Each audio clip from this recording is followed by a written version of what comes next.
Mi nombre es Bernardo. Trabajé 15 años como médico forense y la última década me he desempeñado como policía. Después de 25 años ininterrumpidos de trabajar, decidí tomar unas vacaciones. Mi cuerpo ya estaba algo cansado y además en el pueblo donde vive mi madre ocurría algo extraño. En los últimos 6 meses se han reportado cerca de 10 casos de niños desaparecidos. A la par, me contaron que habían surgido historias de los habitantes del pueblo. Aseguraban que durante las noches veían a niños en las calles, solos, a altas horas, pero de pronto los veían desvanecerse. Llegué un lunes por la noche, después de 15 largas horas de viaje. Mi madre me recibió llena de alegría como cada vez que nos vemos. No había electricidad en la colonia, así que cenamos chocolate caliente y pan a la luz de las velas. Mientras cenamos, mi madre me platicó sobre las desapariciones y sobre alguien muy sospechoso. Alguien de quien nadie sabe nada, ni dónde vive, ni cuántos años tiene. Solo lo conocían como el monstruo, debido a su apariencia. Ella me contó de que aquel hombre todos los días visitaba el parque que está justo enfrente de su casa. Se sentaba a fumar un cigarrillo y esperaba a que llegaran los niños. Los veía jugar. Después se marchaba. Mi madre juraba que el monstruo era el culpable de las desapariciones, así que decidí observarlo sin que se diera cuenta. Al día siguiente el parque estuvo solo todo el día. Fue hasta en la noche que un grupo de niños llegó a jugar. Algo muy extraño, pues no era buena hora para que un niño estuviera en la calle. A los 5 minutos de que los niños llegaron al parque, llegó esta persona. Llegó el monstruo y pude comprobar que realmente parecía un monstruo. Estaba totalmente calvo. Tenía una cicatriz enorme que le recorría todo el cráneo hasta llegar a su ojo izquierdo, que por cierto ya no estaba en su lugar. Solo había otra cicatriz cubriendo la cuenca. Sus dientes eran un puñado de deformidad. Algunos tenían forma de colmillos, otros estaban quebrados. Su dentadura completa era un desorden amarilloso. Tenía la barba muy larga, y aparentemente no se había bañado en mucho tiempo, pues no parecía barba, más bien parecían alambres de púas entrelazados y retorcidos. Fácilmente medía 2 metros, y sus manos eran enormes. Llevaba una gabardina negra, la cual lo hacía ver más imponente. No había ningún adulto en la calle y eso me preocupó. Me quedé observando desde la ventana. El monstruo solo observaba jugar mientras fumaba. 1 hora después se marchó de ahí y fue entonces que pude estar tranquilo. Los niños se marcharon, perdiéndose entre la sombra de los enormes árboles del parque. Me fui a dormir tranquilo, pero con cierta duda. Al día siguiente fue igual. Los niños jugaban y el monstruo observaba. Al día siguiente lo mismo. Fue este último día en el que me ganó el sueño mientras observaba. Eran las 10 de la noche.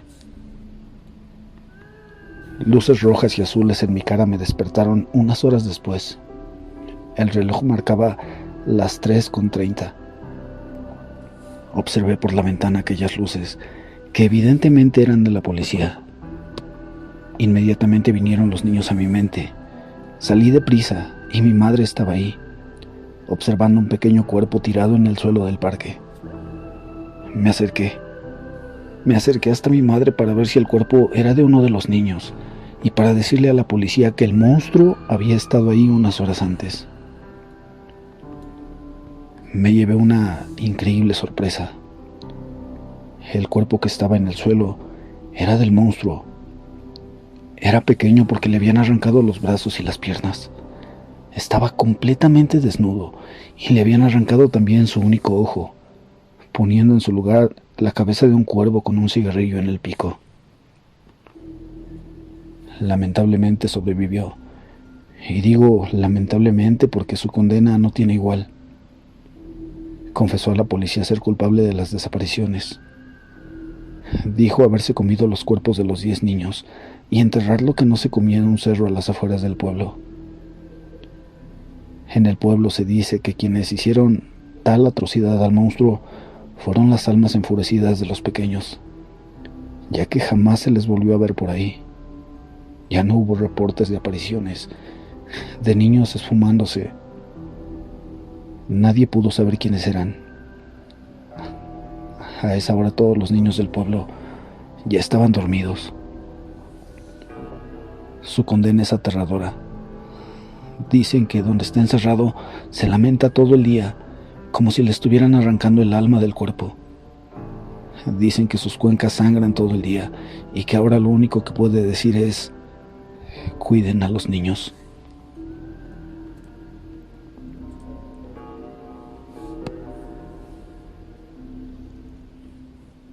Hola, buenas noches. Quiero contarles una historia que me confió un amigo hace un par de años. Él, en ese momento, trabajaba en seguridad pública en el área de sistemas. Dice que tenían un reporte de un policía, un reporte bastante extraño. Este policía estaba en su turno de trabajo, patrullando por una de las principales vías de la ciudad. Sería entre la 1 o las 2 de la mañana cuando reporta haber encontrado a una mujer, al parecer desorientada o drogada, así que decidió ir a ver qué le pasaba. El policía le preguntó a la mujer si estaba bien. Ella, con la mirada perdida, le dijo que sí, que estaba esperando a su hijo. El policía siguió preguntando a qué se dedica y si realmente ella está bien. Ella solo asiente con la cabeza. El policía envía un reporte informando que la llevará a su casa para cerciorarse de que ella estará bien y de que no está en peligro o en cosas raras. Después de insistir un poco, ella acepta subir a la patrulla y le indica por cuál calle debe de ir para llegar a su casa. El policía da vuelta por una calle y al pasar frente a un hospital se encienden las torretas solas. Él se baja y comienza a arreglar el desperfecto, mientras la mujer sigue adentro de la patrulla con la mirada perdida. Por la radio le preguntan que si todo está bien. Él dice que sí, que solo fue raro que esto le hubiera pasado, pero que el problema está arreglado y sigue conduciendo por donde esta mujer le dijo que llegaría a su casa. Por esa calle hay 2 panteones. Antes de llegar al segundo, ella le dice al policía que la deje ahí. El policía, extrañado, le pregunta por qué ahí, y ella responde que su hijo irá ahí por ella. El policía decide bajarla de la patrulla y ver qué es lo que hace. Ella baja caminando para llegar a las rejas del panteón. Él reporta que la ha dejado en ese lugar, pero que dará una vuelta para ver qué pasa. Efectivamente, da la vuelta en una glorieta más adelante. Baja de nuevo por la avenida y cuando de regreso se va aproximando al panteón, se encuentra un hombre corriendo, haciéndole señas de que se detenga. El policía se detiene y le pregunta qué es lo que ocurre. El señor le contesta bastante alterado que es el velador del panteón, que lo que él dejó unos minutos antes ahí no era una mujer. El hombre, visiblemente en una fuerte crisis nerviosa, describe que cuando esa mujer bajó, conforme iba caminando, iba cambiando de aspecto. La cara tenía una mirada distinta, los ojos brillantes y un aspecto aterrador. ¡Era un demonio! ¡Era un demonio!, gritaba el señor. El policía comenzó a ponerse nervioso y bajó hasta la entrada del panteón con el velador. Por radio comenzó a pedir apoyo. Se escuchaban sus nervios, se escuchaba la prisa. Las puertas de la reja de la entrada estaban abiertas a la fuerza, como si las hubieran golpeado con un poste para entrar. Una estaba totalmente doblada y la otra solo sostenía el candado y las cadenas que el velador ponía por las noches. El velador le dijo al policía que mientras la mujer iba bajando, se transformaba en un demonio, y al abrir los brazos las puertas se abrieron con tal fuerza que habían quedado de esa manera. Mi amigo dice que en cuestión de minutos la entrada de ese panteón estaba llena de patrullas. El policía y el velador en visible crisis nerviosa. No encontraron nada y decidieron no contar nada a nadie, puesto que no había explicación a lo que había pasado esa noche. Mi amigo dice que todo está grabado y que cuando él escuchó lo que había pasado, se le erizaron los vellos de los brazos, a pesar de que él es escéptico a esos temas. Buenas noches, amigos de Pueblos y Leyendas. Bienvenidos a esta nueva emisión. Los invitamos a suscribirse, a compartirnos su historia, a compartir los videos del canal con sus familiares, con sus amigos, con todos aquellos que ustedes crean, gustan de estos temas y que puedan tener una historia para que les contemos. Vamos a continuar con los relatos.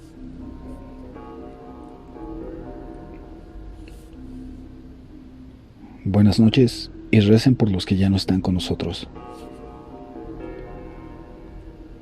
Me llamo Jorge y esto que voy a compartir ahora es algo que difícilmente voy a olvidar, aun cuando ya ha pasado más de una década. El recuerdo sigue latente. Soy de Argentina. Soy policía de profesión. A finales de 2003 me tocó como destino una joven dependencia que se había erigido hace poco en las inmediaciones de la Villa El Sol, un poblado cercano al barrio 20 de Junio. Debo aclarar que la zona, tanto Villa El Sol como 20 de Junio, son lugares marginales de Salta, con mucha drogadicción y un alto grado de delincuencia. Hasta el día de hoy, si bien hubo mejoras, sigue manteniendo ese estigma social. Los primeros meses en la dependencia transcurrieron con normalidad.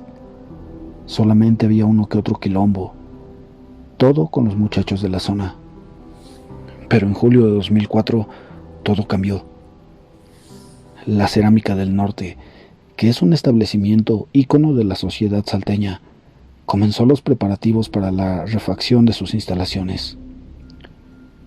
Para entender un poco su historia, sobre la cerámica siempre se vio envuelta en un halo de misterio. Escuchar que los dueños de esta hicieron un pacto con el maligno para obtener riquezas es algo muy común entre la sociedad. La cerámica se ubica sobre la avenida Independencia. Se extiende a lo largo de 1,5 kilómetros por 3 kilómetros de ancho. En la parte que colinda con una empresa de ómnibus es la parte más vieja del establecimiento. Es aquí que todo comienza, el génesis de una histeria sobrenatural que marcó a las personas del lugar. A mediados de aquel año, por el tema de la remodelación, se envió una directiva para desmantelar los altos hornos. Son maquinarias para lograr altas temperaturas para la cocción del hierro y lograr el arraigo mineral. Estos estaban ubicados en la parte más vieja de la cerámica. Una cuadrilla de 10 hombres, luego de haber tirado abajo uno de estos, vivió algo descomunal. Un hecho sobrenatural. De esas cosas que, por más que quiera, uno no se imagina. Al haber tirado uno de los hornos más viejos de la cerámica, se hizo presente un enorme enjambre de moscas que sobrevolaron en los escombros. Inmediatamente se perdieron tan velozmente como aparecieron. Acto seguido, de las ruinas se levantó frente a la mirada atónita de los albañiles un hombre lleno de tatuajes con simbología extraña. Uno de los presentes llegó a contar haber visto una estrella invertida de 5 puntos en la espalda de este hombre. Los obreros se asustaron al escuchar la respuesta que obtuvieron, luego de preguntarle cómo había llegado ahí, además de que le preguntaron también si se encontraba bien. Este hombre solo respondió: «Vengo por unas almas», y se marchó a paso lento, mientras se reía de manera nerviosa, perdiéndose en unos matorrales. Con el paso de los días por el barrio 20 de Junio, que está por detrás de la cerámica, comenzaron a suceder cosas inexplicables. Nuestra dependencia comenzó a recibir denuncias de los vecinos del lugar, denuncias sobre ruidos extraños a altas horas de la noche, ruidos que se asemejaban a unas cadenas pesadas siendo arrastradas en las calles. Uno por ahí es reacio a creer estas supersticiones populares, pero les aseguro que lo vivido, lejos de ser irreal, fue algo muy nítido. Debido a las numerosas quejas y denuncias, el oficial a cargo de nuestra dependencia nos encomendó patrullar a mí y a un agente recién egresado de apellido Martínez toda la zona detrás de la cerámica. Es ahí donde los eventos extraños sucedían con mayor fuerza. Cabe aclarar que soy el conductor de los móviles, o como en otros lados les llaman, de la patrulla. Las primeras noches no encontramos nada fuera de lo común. Alguno que otro pendejo drogándose en las esquinas. Hicimos lo de siempre, despejar la vía pública, pero en la madrugada de un viernes nos topamos con algo extraño. Íbamos volviendo a base cuando de pronto 3 chicas se sitúan sobre la mitad de la calle, pidiéndonos que nos paráramos entre llantos. Nos bajamos con cautela. Aparte de las chicas había un muchacho que fumaba nervioso sobre el cordón cuneta. Al preguntar qué estaba pasando, una de las mujeres contó que los 4 eran amigos del BSPA. Es una escuela nocturna para la inclusión de adultos que por distintas razones no han completado sus estudios iniciales y medios. Se habían juntado para dar un par de vueltas en el auto del chico. Todo pasaba con normalidad hasta llegar a la casa de una de ellas. Ahí vieron parado un hombre oscuro, justo en la puerta de la entrada de la casa. Al bajarse, aquel sujeto dio unos pasos hacia atrás, perdiéndose en la oscuridad del pasillo. Inmediatamente la puerta se cerró por medio de un golpe fuertísimo. La chica relató también que no era posible que alguien más estuviera ahí, ya que toda su familia se había ido a Metan. Es un departamento interno, aquí mismo en Salta. Fueron a visitar a unos parientes. Lo más extraño de todo es que al poco tiempo, desde adentro de la casa, salió un niño con ojos negros, invitándolos a jugar con él. Esto generó un escalofrío atroz en los 4. Díganme qué niño está despierto a las 4 de la mañana. Aún con esto, nosotros no creíamos en lo que contaban. Sin embargo, era tanto el suplicio de las chicas que decidimos ir a revisar. Esto es algo que nunca debe hacerse, dejar la patrulla a la intemperie. Pero dada la desesperación de los jóvenes, lo hicimos. Al ingresar, notamos que las luces no funcionaban. Estaba completamente a oscuras la casa. Verificamos cada una de las habitaciones del inmueble y al llegar al patio trasero, en el medio del mismo, había un hombre con la cabeza gacha mirando al suelo. Luego de gritarle que coloque las manos sobre la nuca y se tirara al piso, respondió: Ustedes no pueden ayudar. Solo me iré luego de haber juntado las almas que quiero. Sorprendentemente, de un brinco saltó el muro medianero, llegando al techo de la casa colindante. El agente me miró como queriendo decirme: ¿fue real lo que vimos? Regresamos al auto y ahí nos esperaban los chicos, que comenzaron a preguntarnos qué pasó. También habían visto a aquel hombre saltar por los techos de los vecinos.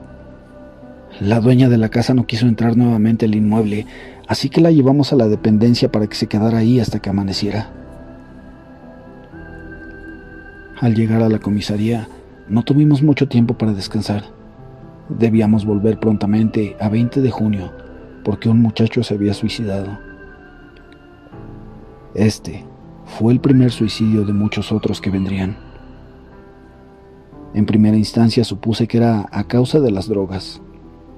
Los muchachos de esta zona se daban con cualquier cosa, desde pegamento, nafta, paco, hierba, pipa, ya sabrán ustedes. Pero por 2 razones sobrevivientes me hicieron cambiar de parecer. Primero, lo raro de que 8 de los suicidios se cometieron en el mismo árbol. al cual lo derribaron los vecinos posteriormente. Lo segundo, experimentar una vivencia paranormal que me hizo cambiar todo mi paradigma de la realidad. Una tarde, pasando por la cancha que estaba al frente de la cerámica, volviendo de cargar combustible la patrulla, 2 chicos me gritaban que parara, me hacían señas. Al llegar a su lado me pidieron ayuda porque algo estaba matando a su amigo. Nos acercamos hasta la falda de un terraplén de tierra, y lo que vi todavía no lo puedo asimilar. Un muchacho estaba levitando, forcejeando, tratando de liberarse. Su cara ya tenía un tono casi azul, por eso me di cuenta que se estaba asfixiando. Con bastante miedo me acerqué e hice contrapeso con las piernas del muchacho para bajarlo. Poco después me contaron que ellos no vieron a nadie acercarse, pero que su amigo de la nada comenzó a gritar que lo querían matar. Se lo tomaron a broma primero, pero al ver cómo su cuerpo levitaba, salieron corriendo para pedir ayuda. Al momento de irnos, una risa grotesca inundó la cancha. Con el correr de las semanas, una muerte tras otra pasaron. Llegué a computar que desde agosto hasta septiembre, 9 suicidios habían ocurrido entre la zona de 20 de junio, Villa de Sol, Villa Juanita. Podía ver al patrullar de noche que las barras de jóvenes ya no se juntaban en las esquinas. Comenzó a correr el rumor de que un hombre calvo completamente pálido, con ojos rojos, se aparecía en las casas preguntando por los niños de la familia. En octubre de aquel año, los hechos cobraron notoriedad, porque en tan solo ese mes hubo un total de 9 muertes. Lo más extraño de todo, las víctimas ya no eran adolescentes, eran niños. El más joven en quitarse la vida tenía apenas 7 años. Pude leer una carta de los chicos que se habían ahorcado. En ella decía que el diablo lo venía a buscar todas las noches. A mediados de octubre me tocó hacer guardia con 2 agentes, teniendo como supervisora a una suboficial. Alrededor de las 2 de la mañana, ella nos gritó pidiendo ayuda. Su oficina, que daba al patio trasero, tenía una ventana. Al entrar, sobre el marco de la misma, un hombre estaba en cuclillas, mirándola fijamente. Si bien tenía el aspecto de un ser humano, te daba la sensación de ser algo completamente maligno. De pronto, el color de sus ojos cambió a un rojo oscuro, y con una risa macabra entró a dar unas carcajadas horribles. Horrorizado, con la voz quebrada, solo le dije: «Andate», a lo que me respondió: «No me voy a ir, Jorge, hasta que haya tenido las almas que quiero. Me faltan 5 más aún». «¿Quién eres?», le pregunté. Luego de unos segundos interminables, escuetamente dijo: «No importa el nombre.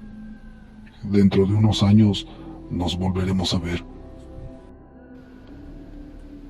Nuevamente se reincorporó y salió caminando por la entrada principal, dejando un olor a carne podrida insoportable en la oficina.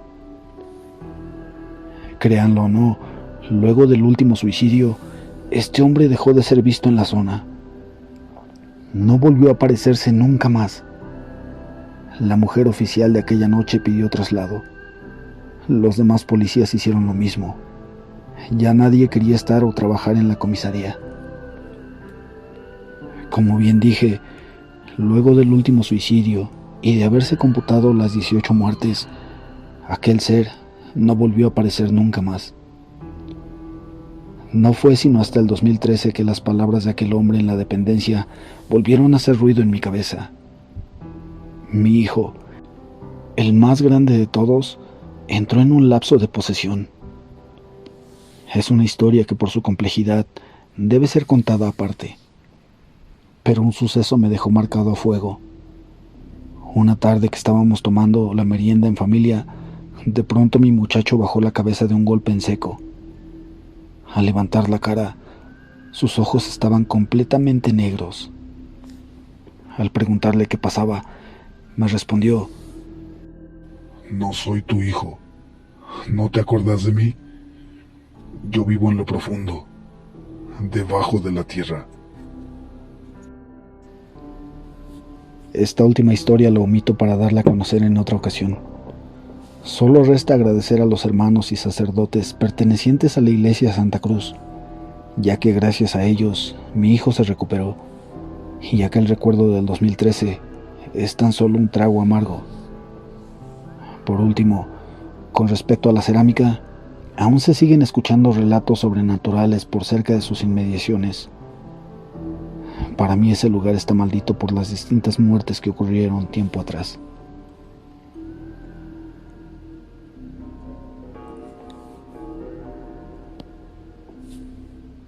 Hola pueblos y leyendas. Estoy emocionada de compartirles una de las historias que mi papá nos ha contado. Mi padre es un hombre de 74 años que cuenta muchas historias, pero esta es de su época de estudiante de medicina, cuando tomó psiquiatría. Ayer le mostré la historia del maniquí en la carretera. Es parte de sus últimos videos. Su cara de asombro al escucharla fue muy grande porque, al igual que yo, pensó inmediatamente en la historia que ahora les comparto. Esta historia se la contó un paciente que tenía que diagnosticar en el hospital campestre a principios de los 70s. En el hospital campestre tenía un paciente de varios que me han asignado. A este paciente lo tenía que diagnosticar psiquiátricamente. En las pláticas él me comentaba que vivía en Coyoacán. Era sastre y tenía esposa. Nunca tuvieron hijos, así que su esposa, con el paso de los años, le tomó cariño a un maniquí con el que el sastre trabajaba. Sobre este hacía las piezas o las medidas. El sastre se dio cuenta que su esposa hablaba con el maniquí. Le platicaba, pero él no lo tomó con importancia.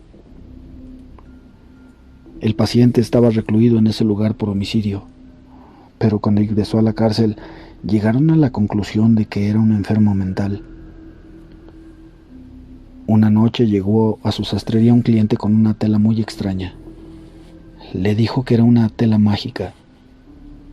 La tela era de color blanco, muy brillante, y le dijo: necesito que me haga un traje, porque mi hijo falleció, y yo necesito que él reviva. Le llevó las medidas para el traje, pero le dijo: solo hay una condición.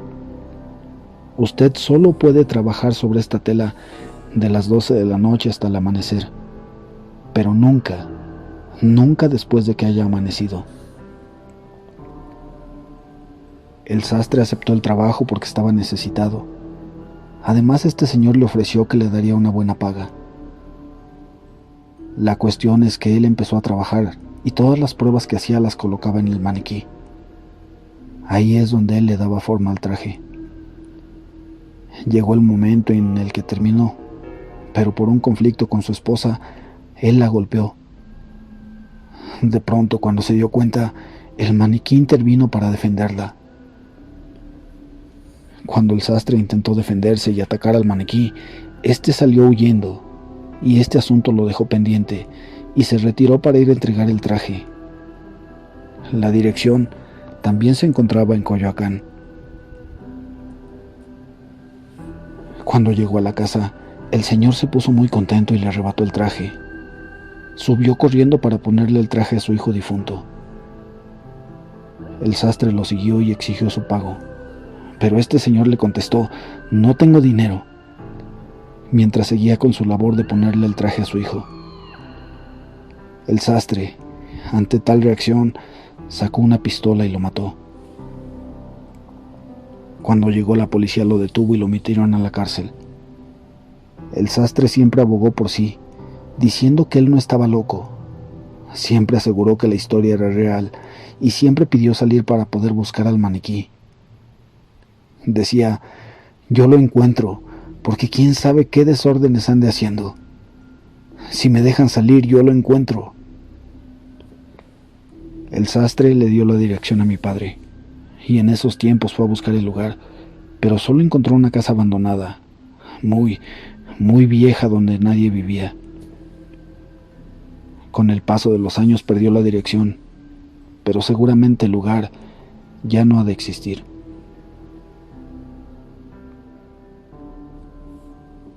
Gracias por acompañarnos esta noche. Los dejamos dormir, si pueden. Nos escuchamos la madrugada del próximo viernes. Revisen debajo de la cama, apaguen la luz y no olviden cerrar la puerta.